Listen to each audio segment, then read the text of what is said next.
शङ्करः गुरुर्साक्षात् परं ब्रह्म तस्मै श्रीगुरवे नमः।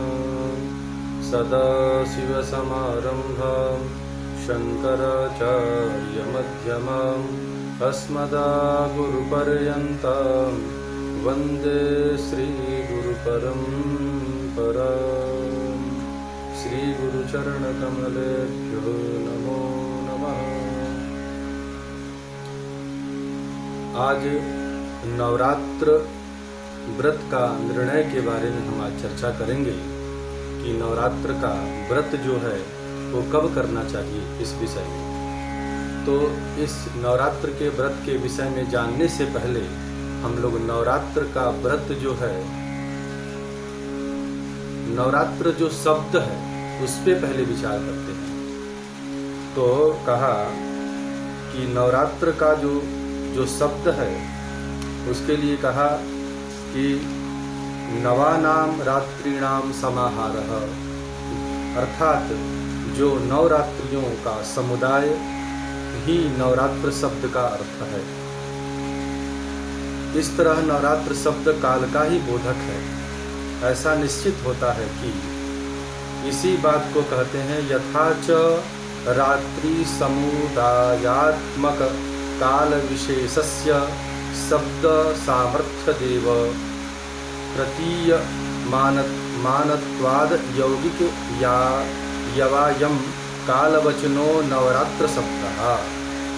कहा कि रात्रियों का समुदाय रूप काल विशेष अर्थ माने शब्द सामर्थ्य अर्थात शब्दनिष्ठ अर्थ प्रकाशन शक्ति माने समाख्य से निश्चित हो रहा है। अतः नवरात्र शब्द यौगिक होकर ही काल बोधक है। तो नवरात्र का जो नवरात्र के लिए बोला, स्पष्ट बोल दिया कि नवानाम रात्रिणाम समाहारः, जो नवरात्रियों का जहाँ पे समाहार हो उसको नवरात्र कहते हैं। तो आगे इसी विषय में नारदीय पुराण में एक श्लोक वर्णन किया है कि नवरात्र कब करना चाहिए।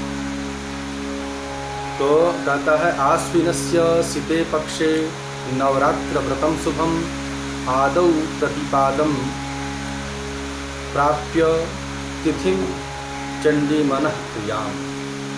इस विषय में कहा कि आश्विन मास के शुक्ल पक्ष में चंडी यानी भगवती दुर्गा देवी के मन को प्रसन्न करने वाली आदि में विद्यमान प्रतिपदा माने परवा तिथि को प्राप्त करके परम कल्याणमय नवरात्र नामक व्रत करना चाहिए, ऐसा कहा नारद पुराण में।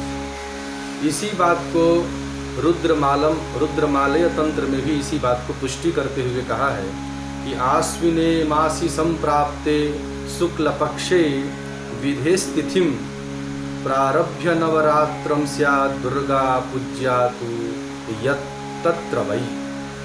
तो यहाँ पे ये बात कहा कि अर्थात प्रजापति ब्रह्मा की जो तिथि, प्रजापति ब्रह्मा जी का जो सबसे प्रथम जो तिथि है उसको आश्विन शुक्ल पक्ष में नवरात्र व्रत होता है, जिससे दुर्गा की पूजा करनी चाहिए, जिसमें प्रतिपद ब्रह्मा की तिथि है। जो प्रतिपदा जो तिथि है वो ब्रह्मा की तिथि है। इसी बात को पुष्टि करते हुए प्रताप रुद्रीय निबंध में भी ऋषि ने उद्धृत किया। सौम्य ऋषि ने बोला कि आश्विने शुक्ल पक्षे तु कर्तव्यम नवरात्रकम अप्रतिपदादिक्रमेणेव यावद्धि नवमी भवेत्। ने कहा, इसी बात को पुष्ट किया कि पूर्वोक्त जो हमने कहा अर्थों को, जब तक नवमी तिथि रहे तब तक नवरात्र व्रत करना चाहिए। इसी बात को पुष्टि करते हुए देवी पुराण में भी कहा कि मासी चास्वयुजे शुक्ले नवरात्रे विशेषतः संपूज्य नवदुर्गां च नक्तम कुर्यात् समाहितः। इसी बात को देवी पुराण में भी कहा, पुष्ट किया कि आश्विन में शुक्ल पक्ष आने पर विशेष रूप से नवरात्र व्रत समाहित चित्त होकर नव दुर्गा की पूजा करें, रात्रि व्रत करना चाहिए। तो इस प्रकार से नवरात्र के विषय में ऋषियों ने कई प्रकार से चर्चा किए हैं, कई श्लोकों का।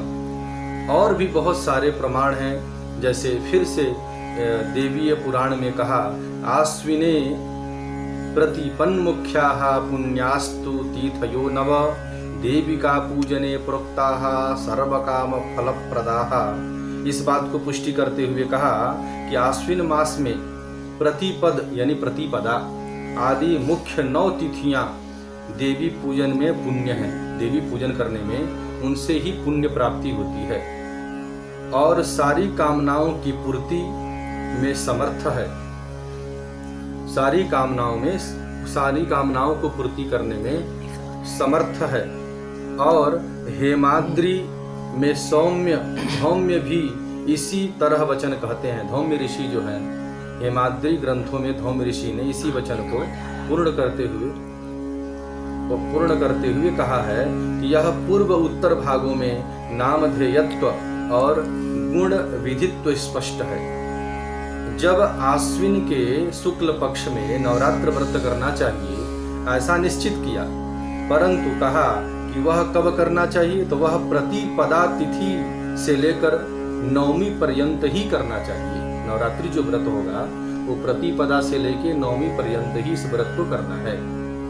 आगे कहा कि ऐसा न होने पर गुण में और अन्य गुणों का जो विधान स्वीकार करना पड़ेगा। मैंने ऐसा नहीं होता है तो और भी सारे गुण इसमें कहे गए हैं और सारे जो नियम कहे गए हैं उन नियमों का आपको पालन करना पड़ेगा। तो एवंच कहा आगे कि मासी चास्वयुजे नवरात्रे विशेषतः संपूज्य नवदुर्गां च नक्तम कुर्यात् समाहितः। इसी बात को देवी पुराण में इस बात को फिर से पुष्टि किया। कहा कि इस वचन में सप्तम्य पद से युक्त कर्म नवरात्र में ही प्रधान भूत पूजन के पश्चात अंग के रूप में नक्त व्रत, मैंने जो नवरात्र व्रत है उसको शास्त्रों में नक्त व्रत से भी संबोधित किया गया है। नवरात्र व्रत भी कहते हैं और नक्त व्रत भी कहते हैं।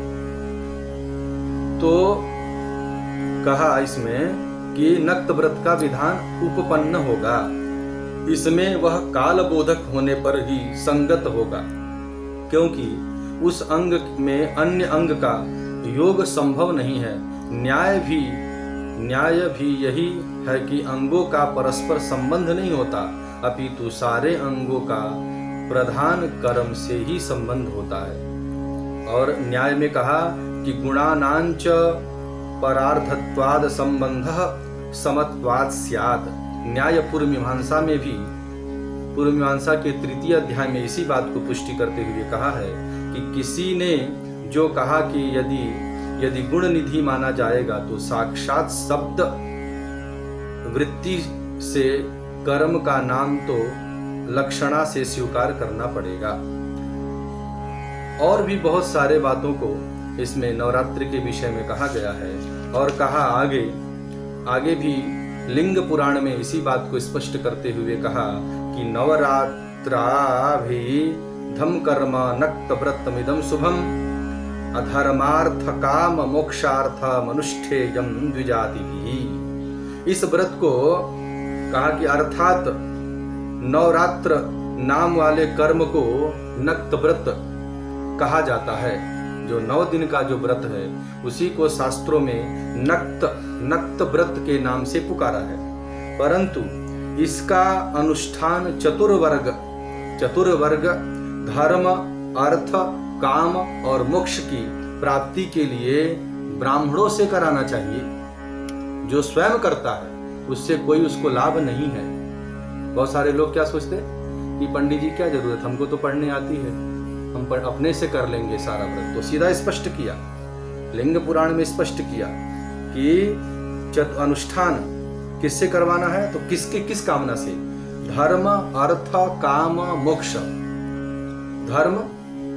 धर्म के लिए, अर्थ के लिए, काम के लिए और मोक्ष प्राप्ति के लिए 4 हमारे चतुर्वर्ग हैं। तो चतुर्वर्ग संकल्प में होता है ना, चतुर्पुरुषार्थम बोलते ना, चतुर्वर्ग पुरुषार्थम सिद्ध्यर्थे बोलते ना संकल्प में। तो वही जो 4 चीज है, जो धर्म अर्थ काम मोक्ष, इनकी प्राप्ति को जो चाहता है, जो मनुष्य, जो गृहस्थी, जो प्राणी, वो ब्राह्मणों के द्वारा, द्विजों के द्वारा इस व्रत का अनुष्ठान करवाए और स्वयं भी करे। मुख्य रूप से ब्राह्मण से ही करवाना यहाँ निर्देश किया। अब स्वयं अपने से ज्ञानी बन के ब्राह्मण को ही सिखाने लगा है, तो ब्राह्मणों में भी कमी आई है। धीरे धीरे ब्राह्मणों का स्तर कम होता गया ज्ञान का। अभी व्रत को पूछ दिया जाए कि नवरात्र व्रत को दूसरा नाम क्या है, तो नक्त किसी को पता ही नहीं है कि नक्त भी इसका नाम है शास्त्रों में। तो बहुत सारी बातें हैं जो फिर आगे भी बोला, ननु नवरात्र काल संबंधस्य, नवरात्र का जो अर्थात जो नवरात्र जो है वो रूप, नवरात्र का जो रूप है वो काल का संबंध यानी तिथियों की न्यूनता और वृद्धि होने में संभव होगा। यानी जो नवरात्र है वो कभी तिथि, जो तिथियां हैं, आप देखे होंगे कभी कभी नवरात्र 8 दिन का होता है, कभी 9 दिन का होता है।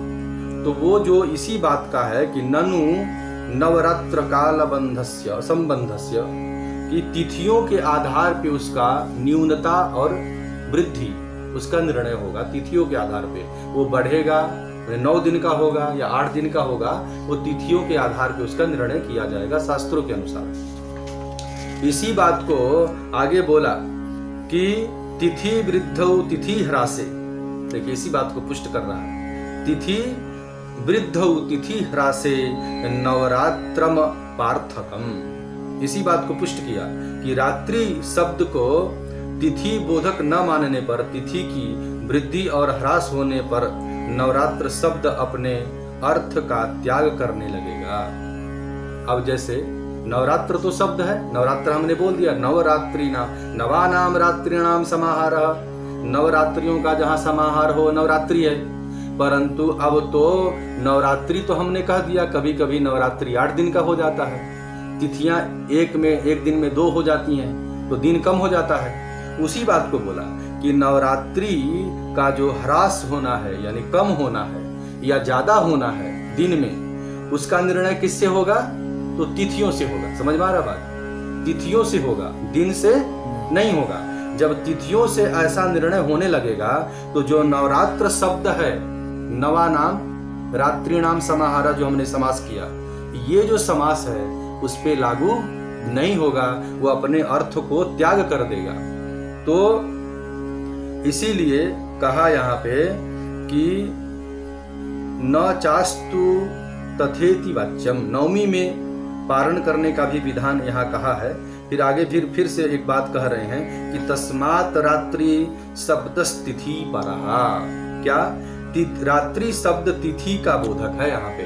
तो नवरात्र में 9 तो दिन हो गया, और जो रात्रि जो शब्द है यहाँ, नवरात्र जो शब्द है, इस नवरात्र शब्द में जो रात्रि जो शब्द है वो तिथि का बोधक है। स्पष्ट कह दिया कि तस्मात् रात्रि शब्दस् तिथिर परहा, तिथि का वो बोधक है।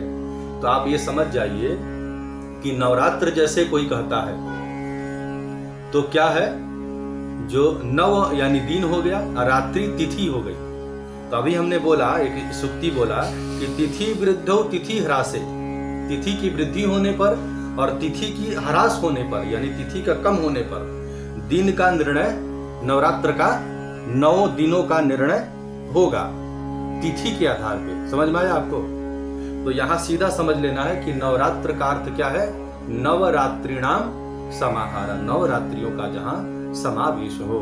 और एक चीज और समझने योग्य है कि 9 है, परंतु कभी कभी आपने देखा होगा कि 8 दिन की नवरात्रि हो जाती है, कभी 9 दिन की होती है।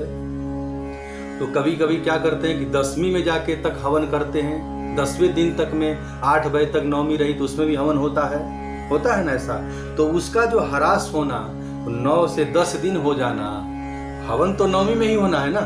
तो 10 गिनती के आधार पे 10वें दिन में नवमी 9 बजे तक रहती है, तो उस समय तक भी हवन होता है, समाज में देखा जाता है। तो उस स्थिति में ये जो हवन होने का जो विधान है वो किससे निर्णय लिया जाएगा? तिथि से। नव दिन रात्रि अति तिथि बोधा, तिथि का बोध करता है रात्रि जो शब्द है।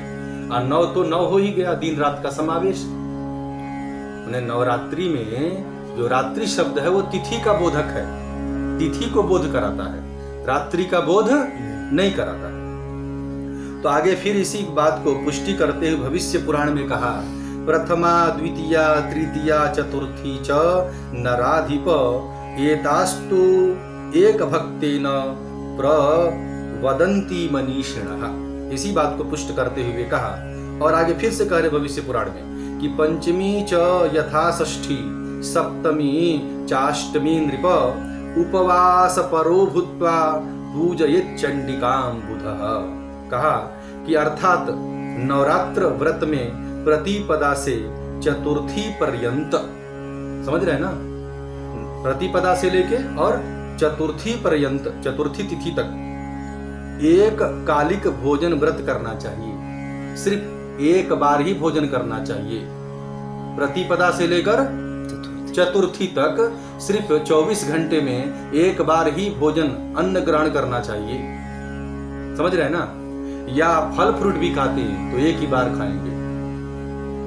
फिर आगे कहा तथा करना चाहिए। आगे कहा कि पंचमी च तथा षष्ठी, पंचमी से लेकर और अष्टमी पर्यंत, पंचमी से लेकर तो प्रतिपदा से चतुर्थी पर्यंत तो एक बार भोजन करना है 24 घंटे में। और फिर कहा आगे कि पंचमी से लेकर और अष्टमी पर्यंत आपको सिर्फ उपवास करके, उपवास का मतलब क्या, बिल्कुल अन्न जल छोड़ देना, ऐसा उपवास करके क्या, तो चंडी दुर्गा पूजयेत् चंडिकां बुधः। बुधा मतलब पंडित। हे पंडित जनों, आपको बिल्कुल उपवास करके अन्न जल त्याग करके मैंने आपको व्रत उनका पूजन करना चाहिए, ऐसा कहा है शास्त्रों में।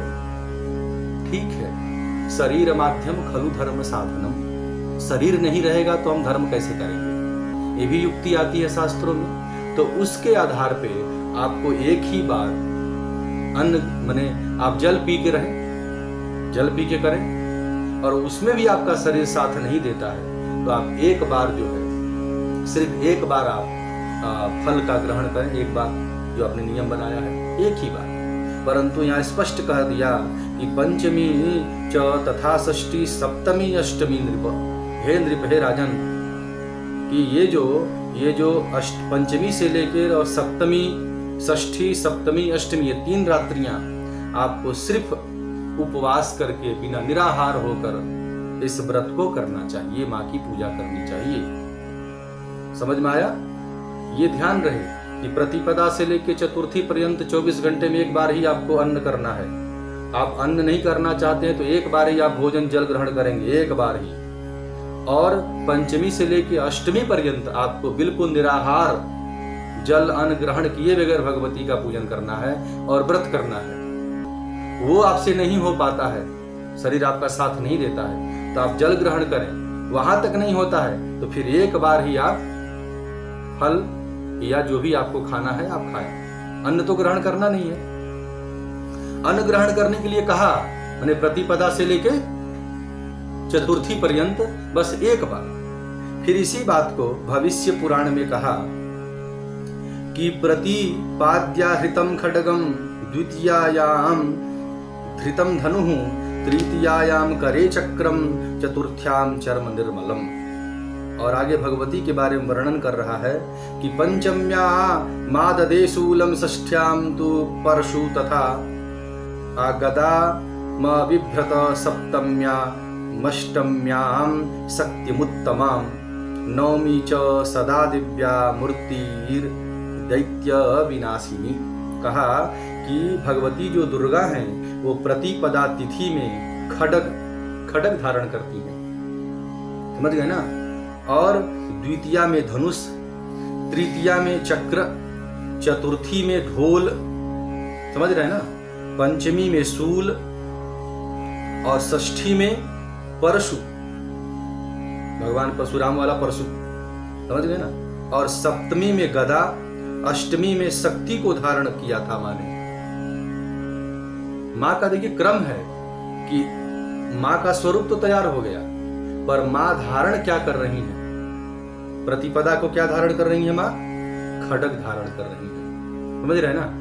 और द्वितीया को धनुष धारण कर रही है माँ, तृतीया को चक्र, चतुर्थी को ढाल, बोले ना ढाल तलवार, है ना, ढाल यानी तलवार से रोकने वाला जो जिससे रोकते हैं वो ढाल माँ ग्रहण कर रही है। और आगे कहा कि पंचमी को शूल, है ना, और षष्ठी को परशु, सप्तमी में गदा और अष्टमी में शक्ति को धारण किया था माँ, और तथा नवमी में दैत्यों का विनाश किया माँ ने।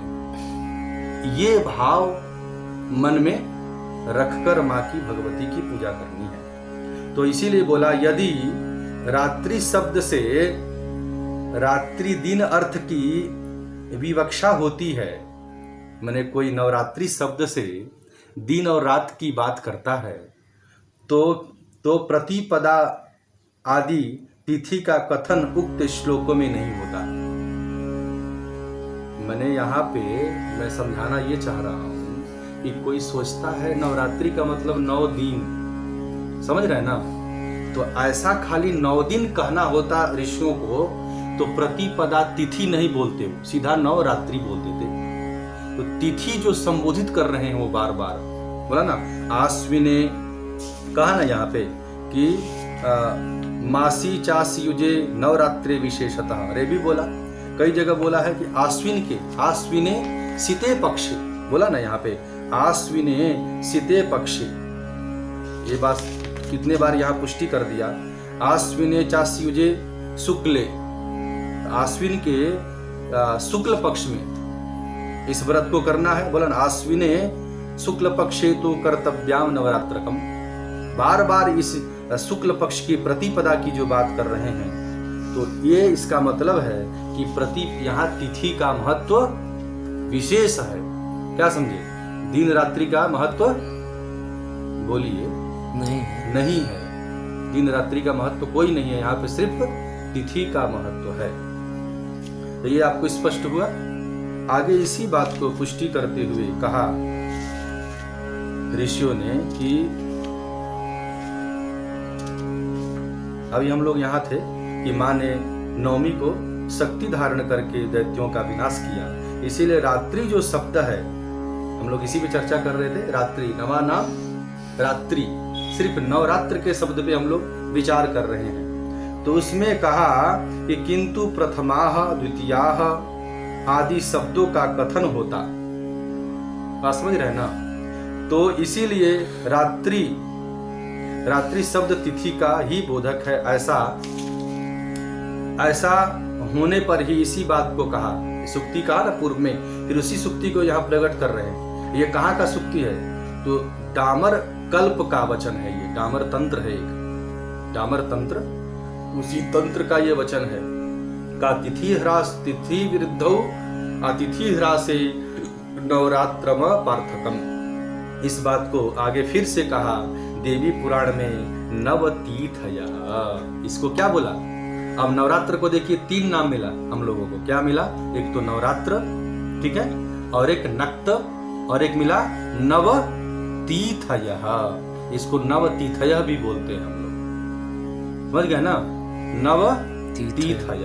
इसी बात को पुष्टि करते हुए जो है देवी पुराण में कहता है आश्विने प्रतिपन मुख्याः सर्वकाम फलप्रदाः, जो आश्विन मास के जो शुक्ल पक्ष के प्रतिपदा से जो मुख्य जो तिथि है वो किसके लिए है? जो 9 तिथि है वो किसके लिए है? तो सर्व काम फल प्रदाः, सभी कामों को फल रूप में प्रदान करने वाली हैं।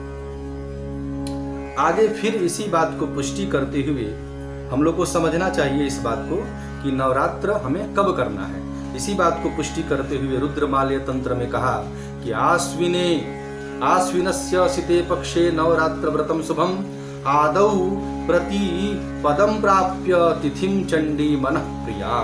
माता चंडी को सबसे प्रिय है प्रतिपदा वाली जो तिथि है, समझ रहे हैं ना मेरी बात को?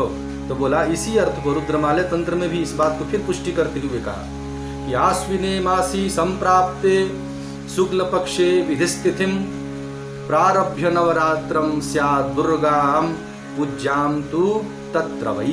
इसी बात को पुष्टि करते भविष्य पुराण में भी कहा कि जो नवरात्र व्रत है उसको आश्विन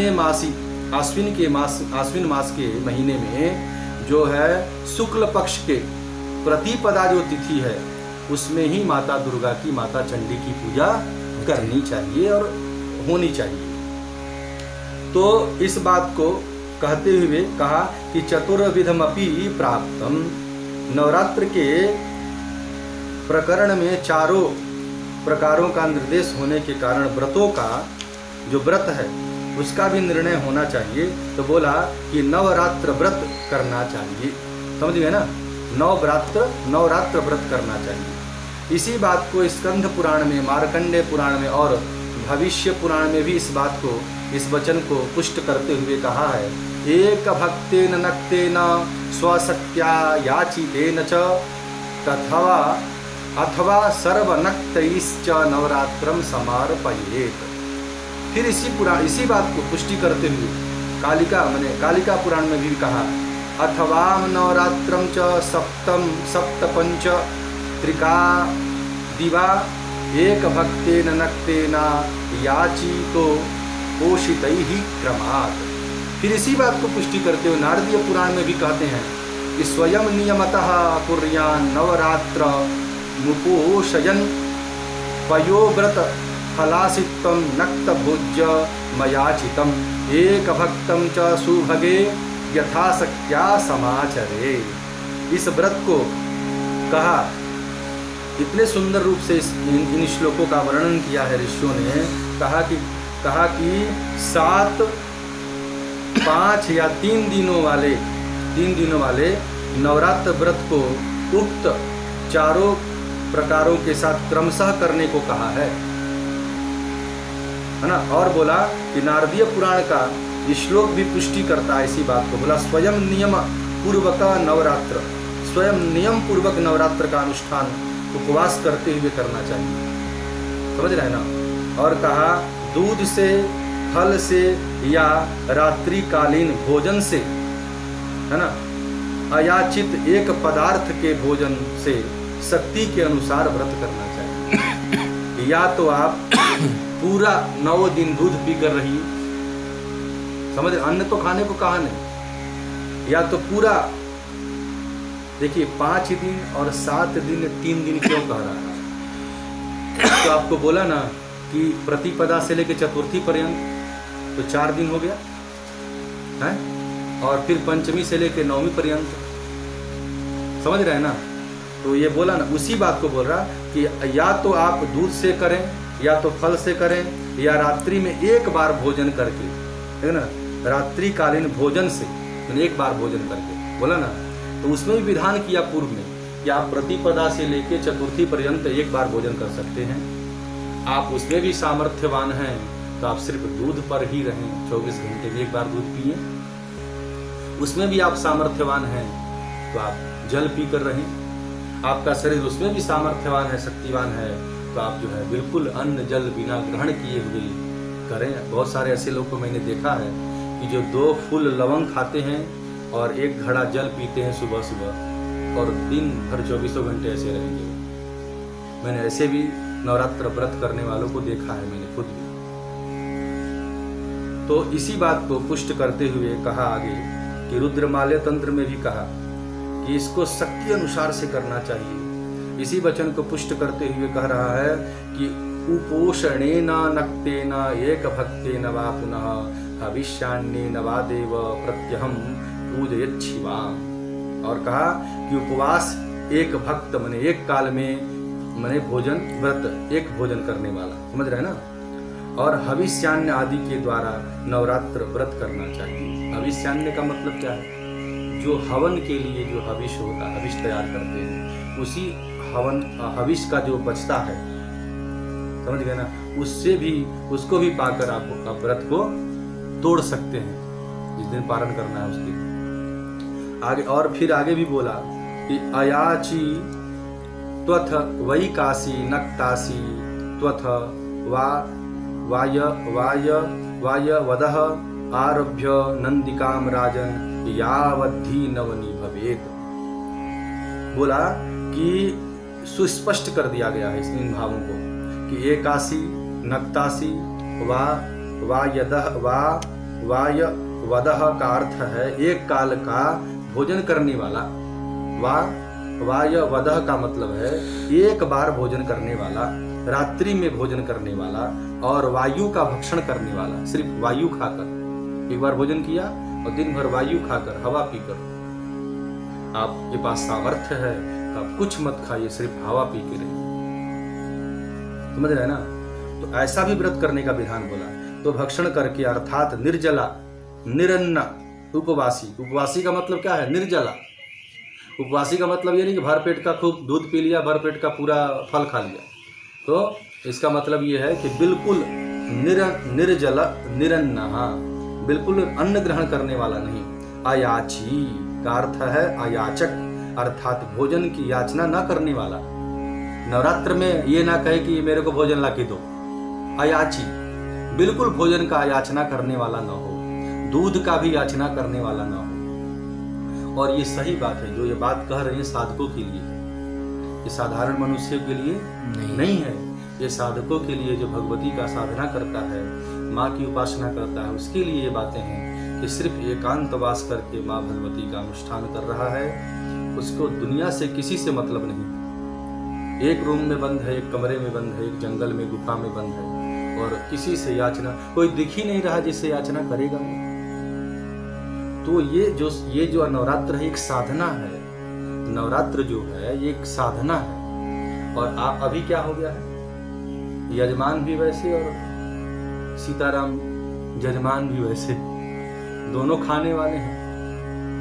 बीच में पंडित जी तंबाकू बना के देते हैं और यजमान जी पाते हैं।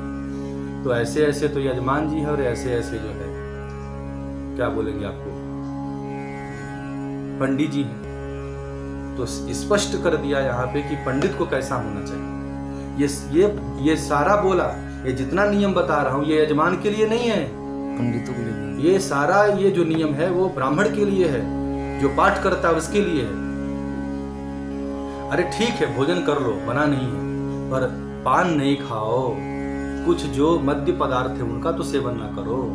मैं तो यही देखता हूँ अपने यहाँ, महाराज जी आते हैं तो गुटखा पे गुटखा चलाते हैं।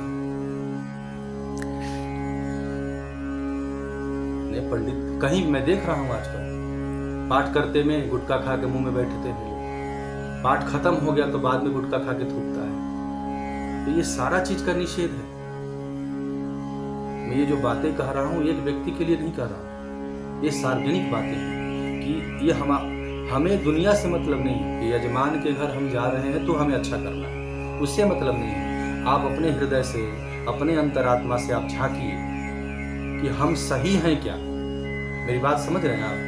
अपने लिए, कहीं आपको अपने घर में करना हो तो आप कैसे करेंगे, अपने लिए करना हो तो कैसे करेंगे। तो ये जो बातें हमने बताया कि यावद्धी नवमी भवे, जिस दिन तक नवमी है उस दिन तक नवरात्र को मानना चाहिए और शुद्ध सात्विक होकर, कोई नशा नहीं, कोई कुछ नहीं। ऐसा नहीं कि अब जजमान जी घर से निकले चले उधर पान खा रहे, गुटखा खा रहे, सब खा रहे, वो नहीं होना चाहिए।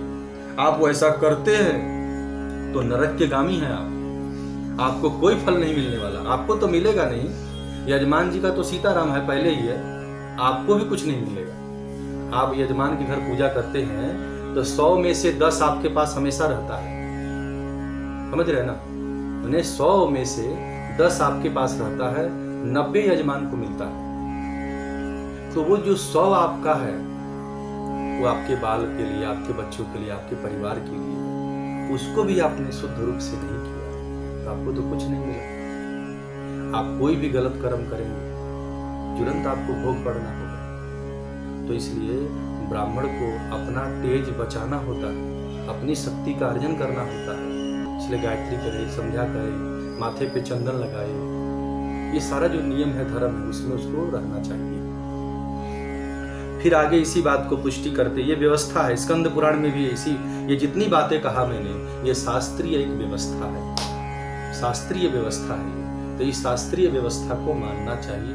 वो जो नहीं मानेगा उसका हाल वो जाने। परंतु इसी बात को पुष्टि करते हुए कहा कि नवरात्रोपवासेन यथा शक्त्या नृपोत्तम मासे चा चास्वयुजे शुक्ल पक्षे फल मुदीर्यते। और कहा कि इस जो नवरात्र है उसको, नवरात्र जो है इसको शक्ति पूर्व यथा शक्त्या पूरा शक्ति से, पूरे शक्ति से, पूरे सामर्थ्य से इसको करना चाहिए। शुक्ल पक्षे मासे, और शुक्ल पक्ष की आश्विन की शुक्ल पक्ष की प्रतिपदा को ये व्रत करना चाहिए, 9 तिथियों को करना चाहिए। इससे फल मुदीर्यते, सभी फलों की प्राप्ति होती है। इसी बात को कहा एवंच विंध्यवासीनां नवरात्रमुपोषितः। ये कितना सुंदर बात कहा कि इस व्रत को जो विंध्याचल में निवास करने वाले लोग हैं, जो देखते हैं ना भगवती विंध्याचल में लोग जाता है बहुत, तो भगवती जो विंध्याचल में जाके इसी व्रत को इस नियमानुसार करता है उसको विशेष रूप से फल प्राप्ति होती है। जो नियम हमने बताया, दूध पे या तो जल पे या एक भोजन करके 24 घंटे में, या हवा पीकर, हवा भक्षण करके, ऐसा जो व्रत करता है इस नियम से ब्रह्मचर्य पूर्वक रूप से श्रद्धा से निष्ठा से जो करता है उसको विशेष रूप से फल प्राप्ति होती है। कहाँ पे? तो विंध्याचल पर्वत पे जाके माता विंध्याचल के शरणागति होकर इस व्रत को यजमान अनुष्ठान ब्राह्मण को दे के वहां करवाता है सारी व्यवस्था से, तो उसको ज्यादा वहां फल मिलता है। समझ रहे हैं ना? तो स्पष्ट बोला एवंच विंध्यावसिन्याम, विंध्या में जो वास करके इसको करता है विंध्याचल में, तो उसको ज्यादा फल प्राप्ति होती है। इसी बात को बोला नक्त व्रतम इदम प्रार्थ सर्व पाप प्रणाशनम सर्व काम प्रदम नृणाम सर्वशत्रु निर्वरहणम। कहा कि जो नक्त व्रत है, इस व्रत को करने से, बोला कि नवरात्र को नक्त व्रत के रूप में घोषित किया गया है। इस व्रत को करने से सारे किए गए पापों का नाश होता है और सारी कामनाएं पूर्ण होती हैं एवं सारे शत्रुओं का उन्मूल उनका नाश हो जाता है। इसका तात्पर्य यही है कि व्रतकर्ता को अकंटक, उन्हें कहीं कंटक ना होना, बिल्कुल निर्भय कर देना, ऐसा माँ सुख की प्राप्ति करती है, ऐसा समाज, ऐसा उसका माने जो शत्रु होगा। देखिए 2 प्रकार के शत्रु हैं। जो माता बगलामुखी का पूजा करते हैं तो स्पष्ट रूप से माता का हम लोग सेवक है, तो हम लोग क्या बोलते हैं, हे माँ, जो गुप्त शत्रु है और जो प्रत्यक्ष शत्रु है उन दोनों का नाश करो। जिसको हम नहीं जानते हैं उसका भी नाश करो। हम लोग कामना करते हैं ना माँ से जब पूजा करते हैं, तो हे मेरी माता, हे सबरीमला स्वामी, जो हमारा गुप्त शत्रु है और जो बाह्य शत्रु है उन दोनों का नाश करो हे माँ। ये बार बार हम लोग विनती करते, बोला ना सर्व शत्रु निवरणम, सभी शत्रुओं का नाश करती है माँ। तो सब में हो गया, बाह्य भी अंदर भी सब शत्रु हो गए। हमारे शरीर में काम क्रोध ईर्ष्या मद लोभ सारे प्रकार के अवगुण बड़े हैं, ये भी हमारे लिए शत्रु हैं। इन शत्रुओं का भी नाश करो माँ।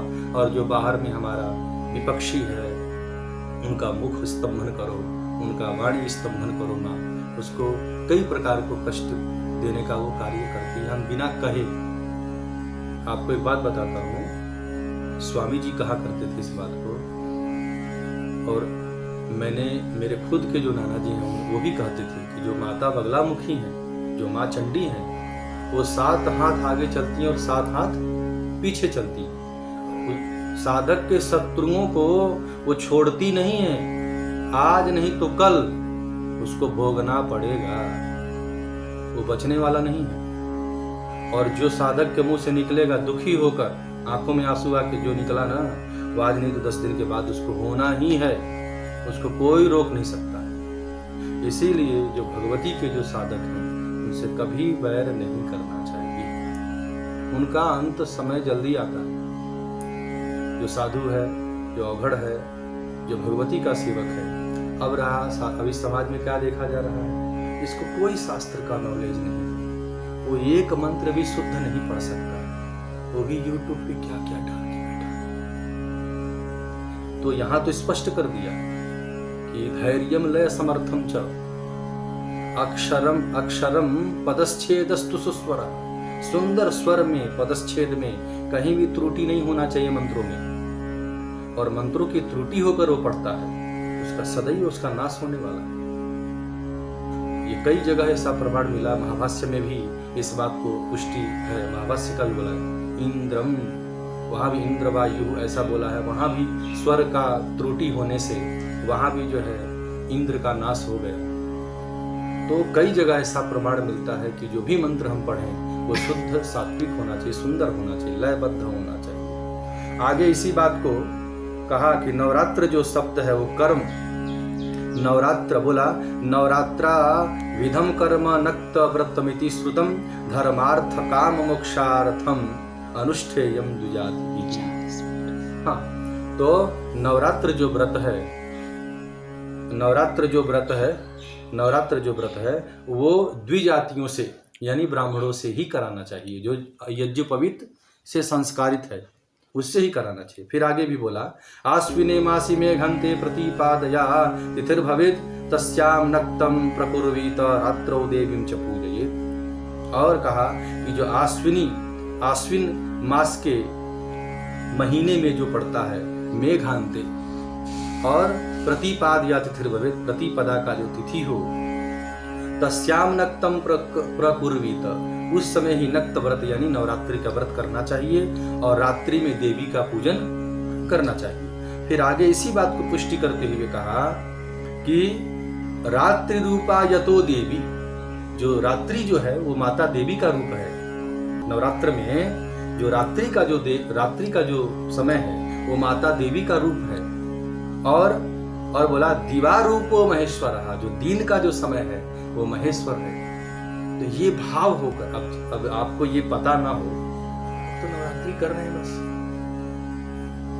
आप शास्त्रों को पढ़ेंगे तब ना पता होगा कि नव दिन का जो तिथि है, नवतिथयः नवरात्र नवरात्रि ही, ऐसा जो नवरात्रि शब्द से प्रयोग किया हुआ जो समय है, जो कालबोधक जो समय है जो निर्धारण किया ऋषियों ने, उसमें जो दिन है वो क्या है, जो रात्रि है वो क्या है। तो जब तक आप शास्त्रों का मनन नहीं करेंगे तब तक तो आपको नहीं पता होने वाला। तो बोला ना रात्रि रूपा यतो देवी, रात्रि का जो समय है वो देवी है और दिन का जो समय है वो महेश्वर है। और रात्रि व्रतम इदम देवी, रात्रि का जो व्रत करता है वो देवी के लिए। और रात्रि का व्रत जो है वो क्या करने वाला है, तो बोला सर्व पाप प्रणाशनम, रात्रि का जो व्रत है वो सभी पापों से मुक्त करने वाला है, नाश करने वाला है। और आगे इसी बात को बोला कि सर्व काम प्रदम नृणाम सर्व शत्रु निवर्हणम रात्रि व्रत मदम मिदम तस्य रात्रो कर्तव्य तिष्यते। रात्रि का व्रत जो है उद्दम सच्ची मन से उसको पूर्ण रूप से पालन करना चाहिए, क्योंकि उसमें जो है माता विद्यमान है। समझ रहे हैं ना, दिन में आप व्रत करें, भोजन एक टाइम करना है, तो भोजन का समय क्या है 12 बजे, दोपहर में ही भोजन करना चाहिए। समझ गए ना, रात संध्या वेला में भोजन करना नहीं है। और रात्रि में माता के लिए उपवास करने का निर्देश किया, तो रात्रि में आपको कुछ खाना ही नहीं है। वैसे भी रात्रि में भोजन नहीं करना चाहिए साधुओं को। तो बस एक बार दिन में, हम लोग सबरीमला जो स्वामी का जो व्रत अनुष्ठान करते हैं उसमें भी भोजन एक ही बार करने को कहा जाता है, वो भी दिन में, रात्रि में नहीं। फिर आगे बोला कि नक्त व्रतमिदम यस्माद अन्यथा नरके गति, जो नवरात्र व्रत से इतर कोई व्रत करता है, अलग करता है, वो नरक हो जाता है। इस विधि से नहीं करता है, ये शास्त्रीय विधि से जो नहीं करता, अपने मनमानी, अपने मनगणंत बनाकर, किताब बनाकर अपने मन मर्जी करता है, उसको नरकगामी होता है, वो स्वयं भी और जो करवाने वाला है वो भी, दोनों। क्यों ने, दोनों के संगति से वो कार्य हो रहा है, तो दोनों को जाना पड़ता। बोला ना अन्यथा नरके गति ही, यह जो व्रत है मैंने इसको बिल्कुल बहुत सुंदर तरीके से इसको करना चाहिए, नहीं तो नरक का गामी होता है। जय महाकाली।